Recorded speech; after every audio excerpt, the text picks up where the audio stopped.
Nosfe a murit. Șocant, știu. Este o veste șocantă și extrem de tristă pentru toți cei care i-au ascultat muzica și pentru toți cei care l-au cunoscut, printre care mă număr și eu. Mă bucur că am avut ocazia să-l cunosc, am avut ocazia să stau de vorbă cu el, mi-a dat niște sfaturi în legătură cu muzica, dar poate se numără printre cei care văd acest clip oameni care nu au auzit de el, așa că haideți să vă spun câte ceva despre Nosfe.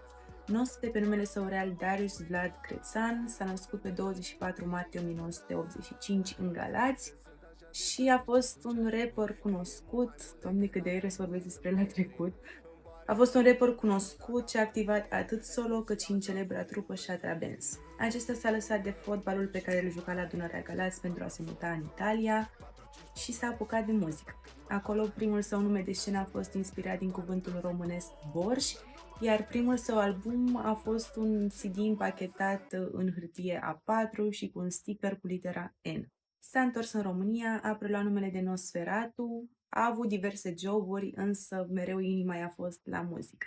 A fost artist al labelului Sick Music și a lansat multe piese extrem de cunoscute, printre care și colaborări de succes precum Condimente cu Ruby, Cum se mișcă în colaborare cu Rava și Fato în colaborare cu Nane. În 2021 a lansat 26 de clipuri și peste 30 de colaborări și single-uri.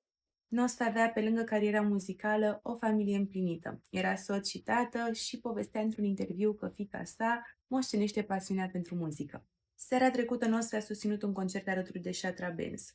Acesta s-a stins din viață azi noapte, iar vestea a venit astăzi și a întristat toată industria muzicală. Drum lin spre cer, vei rămâne nemuritor prin piesele tale, iar pentru mine a fost o onoare că te-am cunoscut.